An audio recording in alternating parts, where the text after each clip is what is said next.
മധുരം തേനിനേക്കാളും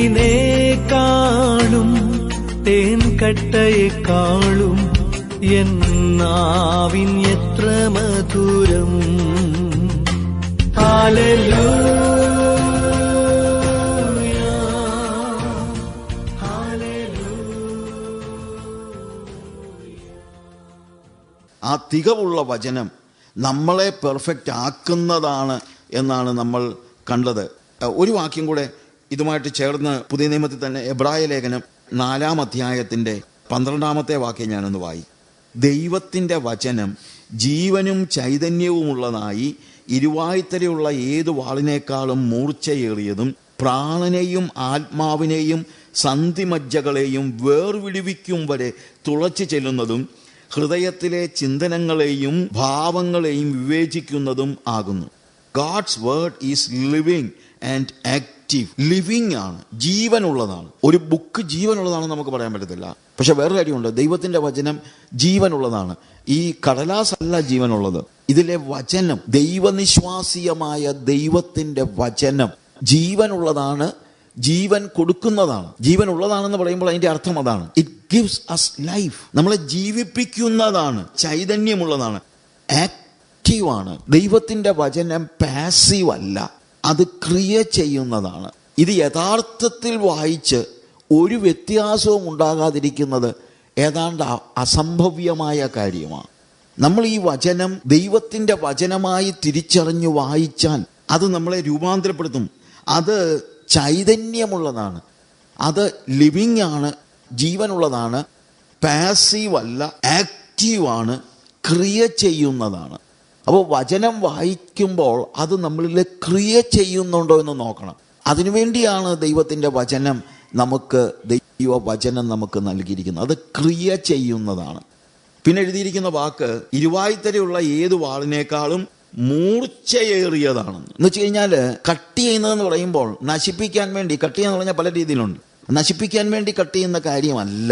അവിടെ എഴുതിയിരിക്കുന്ന കാര്യം എന്തെന്നറിയാമോ?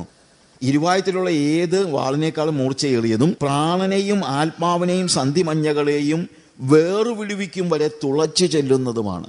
അതായത് we have a body, a soul and spirit. നമുക്ക് ശരീരമുണ്ട്, ആത്മാവുണ്ട്, നമുക്ക് പ്രാണൻ അഥവാ സോൾ.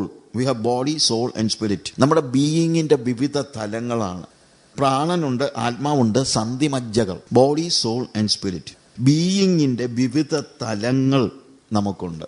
എന്നാൽ സ്വാഭാവിക മനുഷ്യനിൽ ഇതിനകത്ത് ആദ്യത്തെ 2 എണ്ണം ചിലപ്പോൾ വർക്ക് ചെയ്ത് തന്നിരിക്കും. ബോഡി എല്ലാവർക്കും ഏതാണ്ട് ഒരുപോലൊക്കെ തന്നെയാണ്. എല്ലാവരുടെയും ബോഡി, നമുക്ക് ബോഡിക്ക് വിശപ്പുണ്ട്, നമ്മൾ ഭക്ഷണം കഴിക്കുന്നു, നമ്മൾ നടക്കുന്നു. നമ്മുടെ ശരീരം അഥവാ നമ്മുടെ സന്ധിമജ്ജകൾ അത് ഓൾമോസ്റ്റ് എല്ലാവർക്കും ഒരുപോലൊക്കെ തന്നെയാണ്.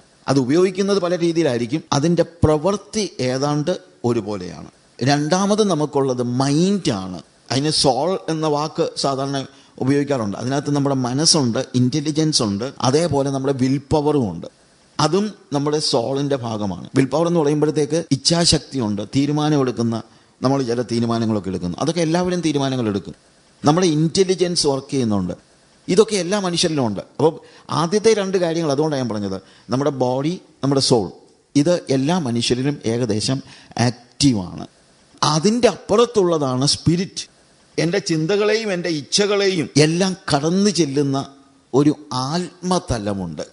ഈ ആത്മാവ് മിക്കവരിലും ഇന്നാക്റ്റീവാണ്, അത് മിക്കവരിലും പ്രവർത്തിക്കുന്നില്ല. വീണ്ടും ജനിക്കുന്നവരിൽ മാത്രമേ, വീണ്ടും ജനിക്കുമ്പോൾ നമ്മൾ സ്പിരിച്വലി എലൈവ് ആവുകയാണ്.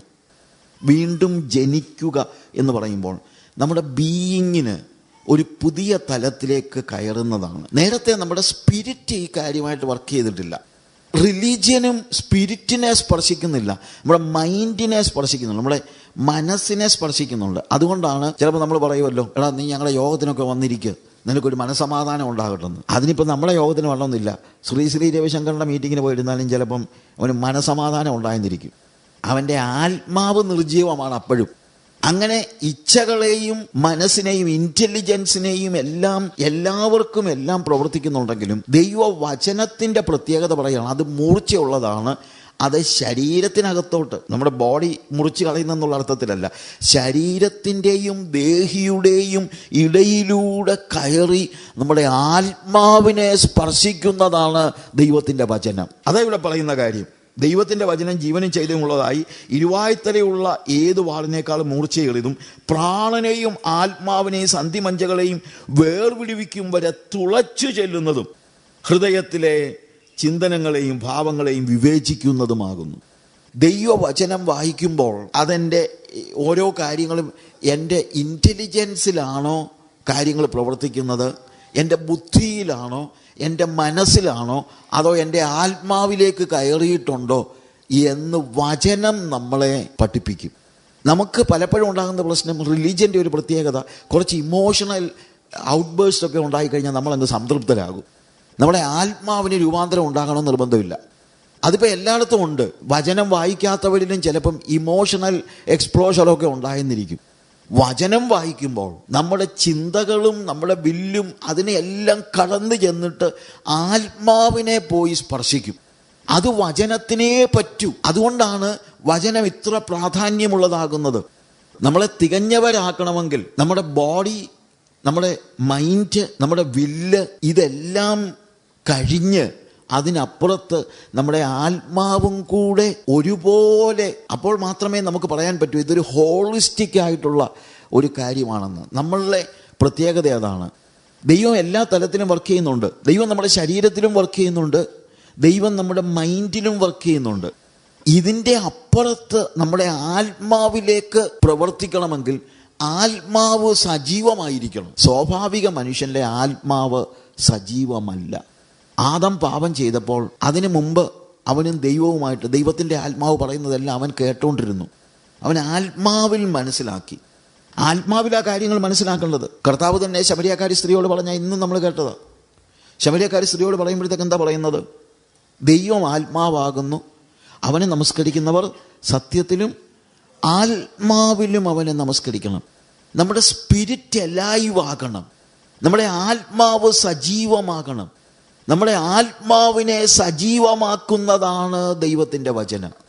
ശരിയായ നിലയിൽ ദൈവത്തിൻ്റെ വചനം ഒരു ആത്മീയൻ മനസ്സിലാക്കുമ്പോൾ അവൻ്റെ ആത്മാവ് തന്നെ രൂപാന്തരപ്പെടുകയാണ്. അതവൻ്റെ മനസ്സിനെയും അവൻ്റെ ബുദ്ധിയെയും ഒക്കെ സ്പർശിക്കും. പക്ഷെ അതിനപ്പുറത്ത് ആത്മാവിൽ അവൻ ദൈവത്തെ അറിയും, ആത്മാവിൽ അവൻ ദൈവത്തെ ആരാധിക്കും. തന്നെ നമസ്കരിക്കുന്നവർ ഇങ്ങനെയുള്ളവനാകണമെന്ന് ദൈവം ഇച്ഛിക്കുന്നെന്നാണ് കർത്താവ് പറഞ്ഞത്. അതായത് നമ്മുടെ ആരാധനയും ഇൻ്റലക്ച്വലായിട്ടുള്ള ആരാധനയല്ല, ഇമോഷണലായിട്ടുള്ള ആരാധനയല്ല. മാത്രമല്ല, ഇതെല്ലാം ഉണ്ട് കേട്ടോ, ഇമോഷൻസ് ഒന്നും ഇല്ലാത്തതൊന്നുമല്ല. നമുക്കെല്ലാം ഇമോഷൻസ് ഉണ്ട്, നമുക്കെല്ലാം ഇച്ഛകളുണ്ട്, നമുക്കെല്ലാം ഇതെല്ലാം ഉണ്ട്. പക്ഷേ അതിനപ്പുറത്ത് നമ്മുടെ ആത്മാവ് സജീവമാകണമെങ്കിൽ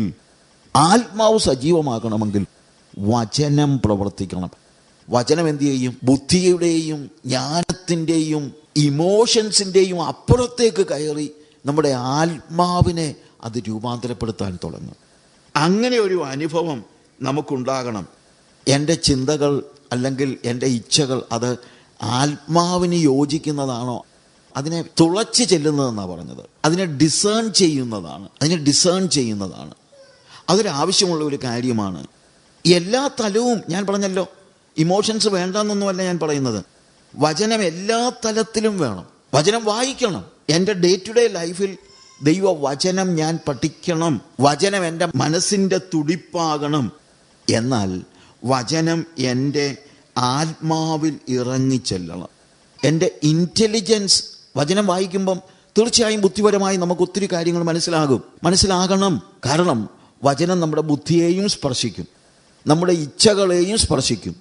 എന്നാൽ അതിനും അപ്പുറത്ത് വചനം നമ്മുടെ ആത്മാവിനെയും സ്പർശിക്കുന്നതാകണം എന്നുള്ളതാണ് നമ്മൾ മനസ്സിലാക്കേണ്ടത്.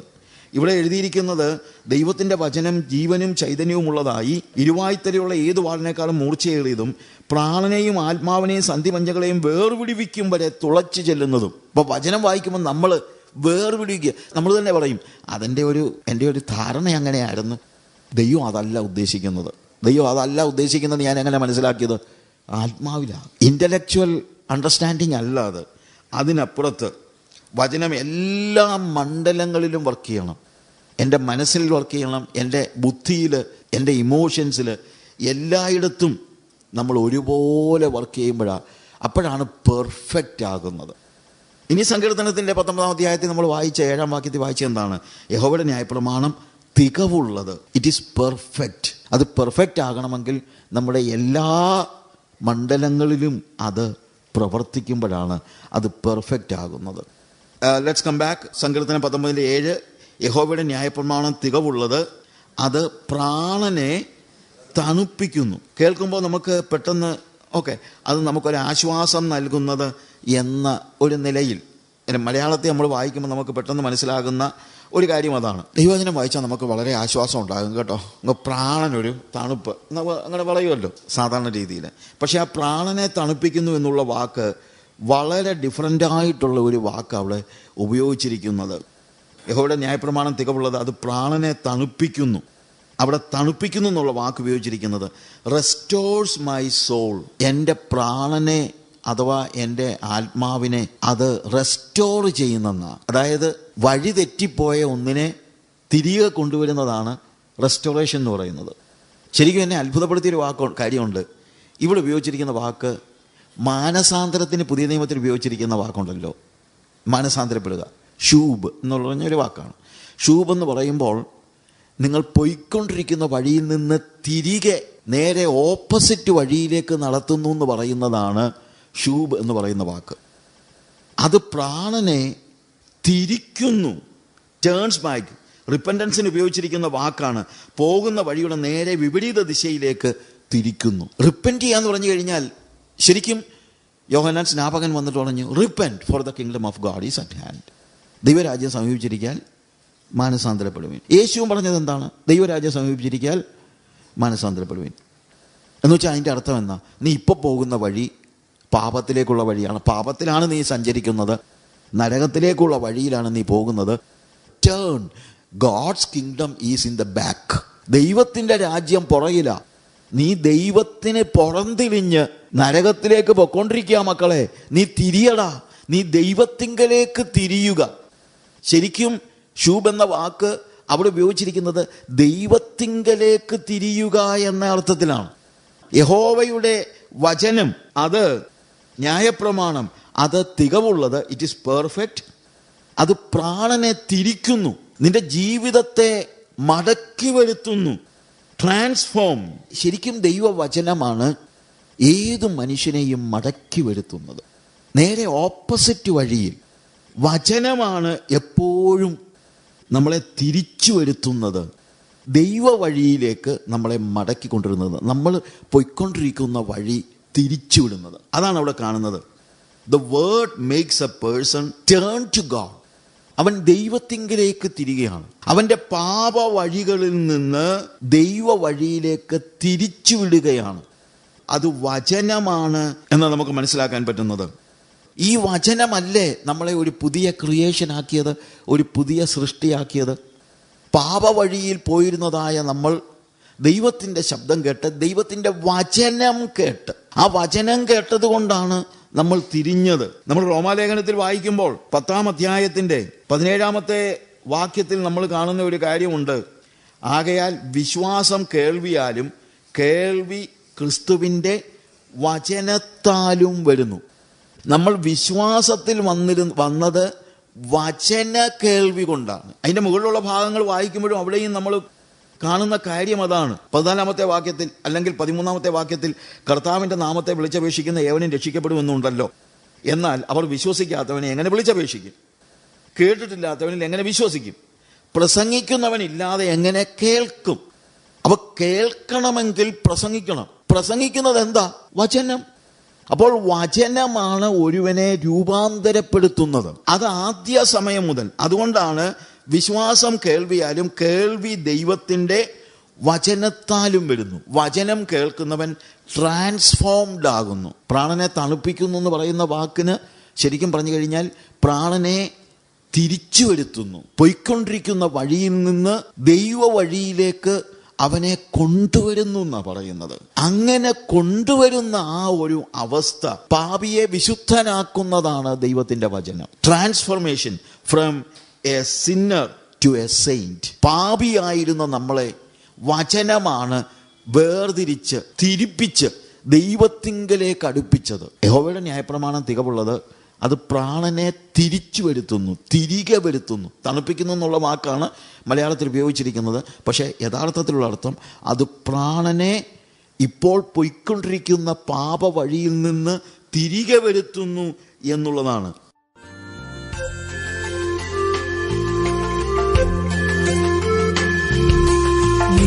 സ്നേഹം ഞാൻ രുചിച്ചു, ഓ എത്രയോ മധുരം.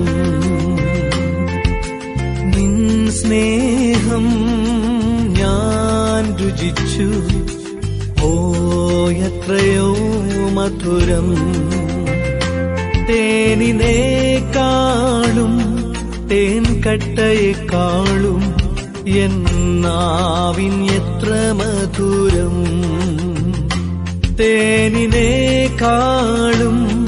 തേൻ കട്ടയെക്കാളും എന്നാവിൻ എത്ര മധുരം. ഹല്ലേലൂയ, ഹല്ലേലൂയ, ഹല്ലേലൂയ.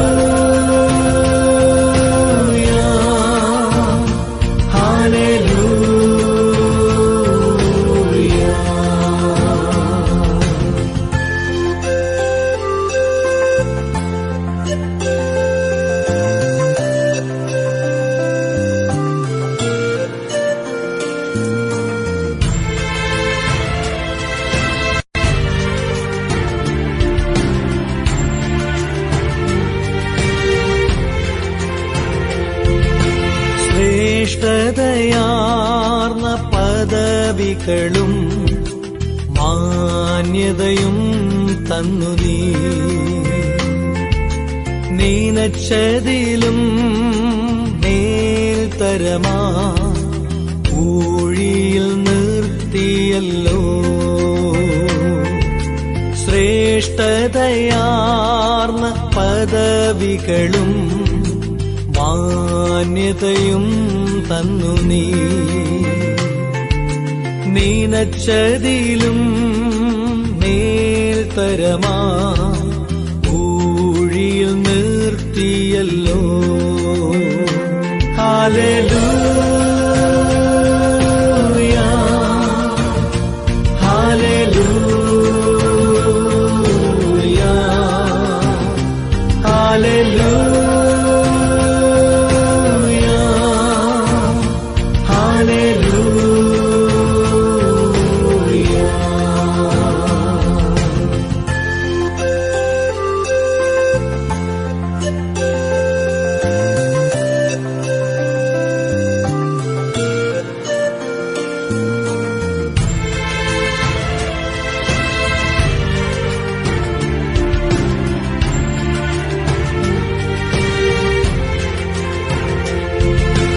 കഴിഞ്ഞ കാലം ഞാനോർത്തിടുമ്പോ ഇതിനൊന്നും യോഗ്യനല്ലേ.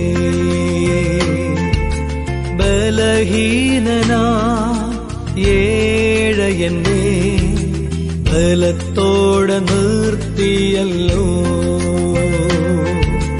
കഴിഞ്ഞ കാലം ഞാൻ ഓർത്തിടുമ്പോ ഇതിനൊന്നും യോഗ്യനല്ലേ. ബലഹീനനാ ഏഴയന്നെ ബലത്തോടെ നിർത്തിയല്ലോ. ഹല്ലേലൂയ.